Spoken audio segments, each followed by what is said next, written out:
నమస్కారం. తీర్థయాత్ర కార్యక్రమానికి స్వాగతం. సబ్కా మాలిక్ ఏక్ హై అనే విశ్వమత సామరస్య స్ఫూర్తిని అందించిన దత్తావధూత యోగి పుంగవుడు షిరిడి సాయినాథుడు. నన్ను దర్శించవచ్చిన నా బిడ్డలను రిక్తహస్తాలతో పంపజాలను, వారికి ప్రతిఫలాన్ని తప్పగా అనుగ్రహిస్తాను అంటూ తన భక్తజన ఆపేక్షను సాయి చాటుకున్నాడు. అందుకే బాబాను తమ ప్రియ బాంధవునిగా భక్తులు భావిస్తారు.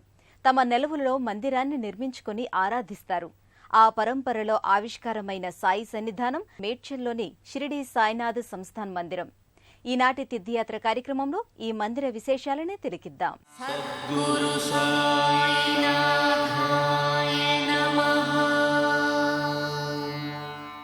దాత్రిక సింహ అనే భక్తుడు ఈ ఆలయ నిర్మాణానికి 800 గజాల స్థలాన్ని కేటాయించగా 1993 సంవత్సరం విజయదశమి నాడు శంకుస్థాపన కార్యక్రమాలు చేపట్టారు.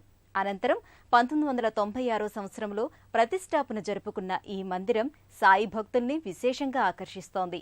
భక్తులకు అత్యంత అందుబాటులో ఉన్న ఈ మందిర సందర్శనం వల్ల భక్తులు సాయి అనుగ్రహానికి పాత్రులవుతారు.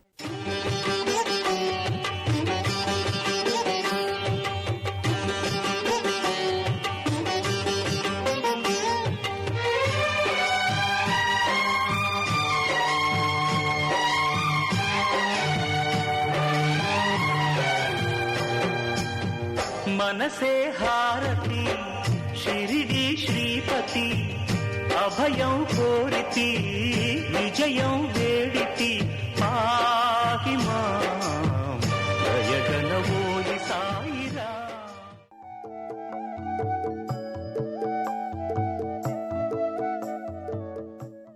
సువిశాలమైన ప్రాంగణంలో ఉన్న ఈ మందిరం భక్తుల్ని విశేషంగా ఆకర్షిస్తోంది.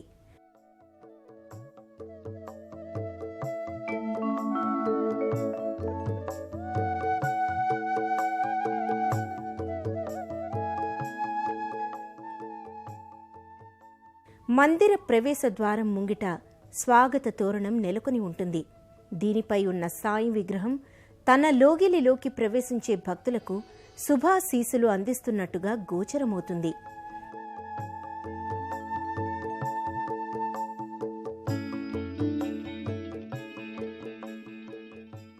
ఈ ద్వారం గుండా భక్తులు మందిర ప్రాంగణంలోకి ప్రవేశిస్తారు.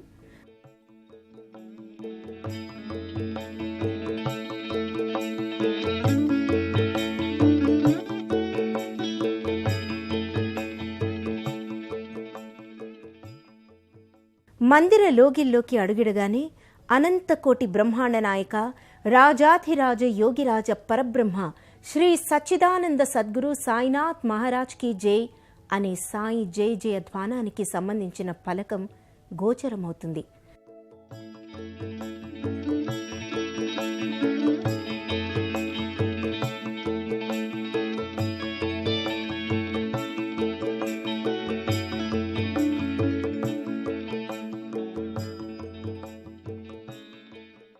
భక్తులు తమ మనసుల నిండా సాయి భక్తిని నింపుకొని మందిరంలో ప్రదక్షిణలకు ఉపక్రమిస్తారు.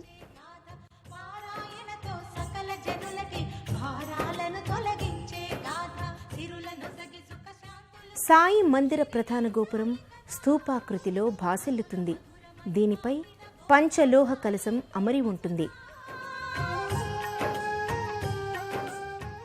1993 సంవత్సరం విజయదశమి నాడు మేడ్చల్ సాయి మందిరానికి శంకుస్థాపన చేశారు. దాదాపు 3 సంవత్సరాల కాలం అంటే 1996 సంవత్సరంలో మందిర నిర్మాణాన్ని పూర్తి చేశారు. అదే సంవత్సరం ఏప్రిల్ 25వ తేదీన సాయి విగ్రహాన్ని ఈ లోగిలిలో వేలాది భక్తుల సమక్షంలో అంగరంగ వైభోగంగా ప్రతిష్ఠించారు.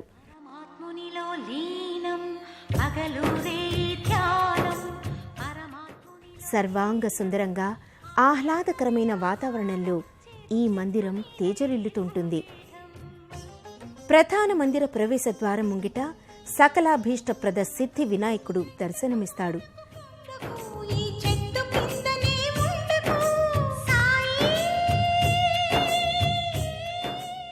తొలి వందనాలు ఉమాపుత్రునికి సమర్పించుకొని భక్తులు ప్రధాన మందిరంలోకి ప్రవేశిస్తారు.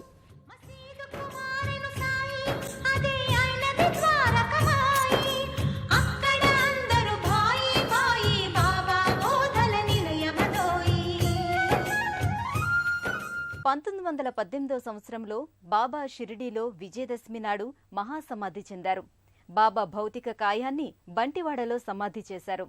1954 సంవత్సరంలో ఈ సమాధిపై బాబా పాలరాతి విగ్రహాన్ని ప్రతిష్ఠించారు. అప్పట్నుంచి ఆ విగ్రహాన్ని పోలిన ఎన్నో విగ్రహాలతో మందిరాలు ఆవిష్కారమయ్యాయి. ఆ పరంపరలోనిదే మేడ్చల్ సాయినాథుని ప్రతిమ. జీవకళ, ప్రాణశక్తి ఉట్టిపడే ఈ విగ్రహ సందర్శనం భక్తులకు ఎనలేని భక్తి పారవస్యం. సాయి సన్నిధానంలో సాయిబాబా విగ్రహానికి ప్రతి గురువారం మంగళ స్నానాన్ని కడు కమనీయంగా నిర్వహిస్తారు. పలు సుగంధ ద్రవ్యాలతో, ఫల పుష్పోదకాలతో కొనసాగే ఈ పవిత్ర స్నానఘట్టం అనుభవేక వేద్యం. విశేషించి గురువారాల్లో ఇక్కడ సాయినాథుడికి ప్రత్యేక అభిషేకాలు, పూజా పరంపర కొనసాగుతుంది. శరణం శరణం శరణం సాయి శరణం బాబా శరణం శరణం. బాబా పాలరాతి మూర్తి పవిత్ర జలాలతో పాటు గోక్షీరం, తేనె, గంధం, కుంకుమ జలం, ఫలరసాలు, చెరుకు రసం, పంచదార, నారికేళ్ల ఉదకం, విభూతి, హరిద్రోదకాలతో బాబాను అభిషేకిస్తారు. పలు సుగంధ ద్రవ్యాలతో కొనసాగే ఈ పవిత్ర స్నాన వేడుక కన్నుల పండుగగా భాసిల్లుతుంది. సాయి శరణం బాబా శరణం శరణం సాయి చరణం గంగా యమున సంగమ సమానం.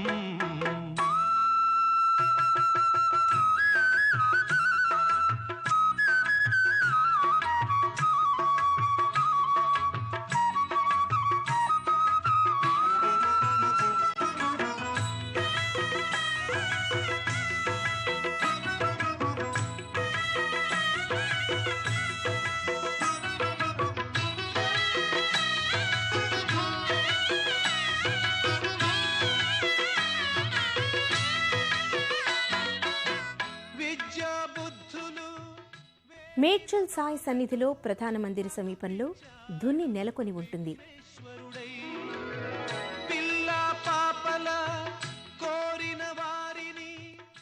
సాయి తన యోగ శక్తిని ధుని రూపంలో ప్రకటించాడని భక్తుల విశ్వాసం.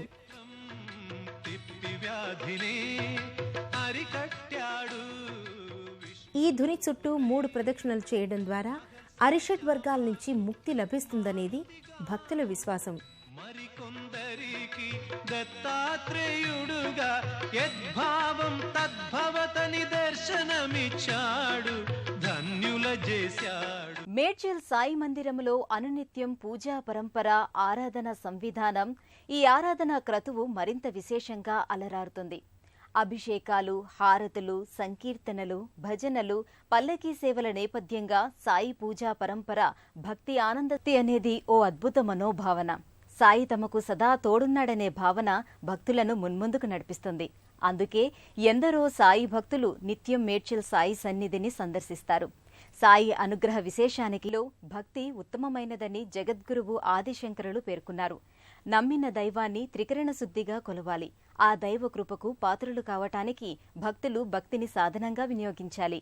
అలా సాయి భక్తులు నిష్కామ్య భక్తి ద్వారా సాయి కృపకు పాత్రులు కావచ్చు. నన్ను నమ్మండి, మీ భారం నాపై పడవేయండి అనే సాయి సందేశం ఇదే భావాన్ని ప్రకటిస్తుంది. సదా సాయి కరుణని అర్థిస్తూ మరో తీర్థయాత్రలో మరో క్షేత్ర సందర్శనంతో కలుసుకుందాం. అంతవరకు సెలవు. నమస్కారం.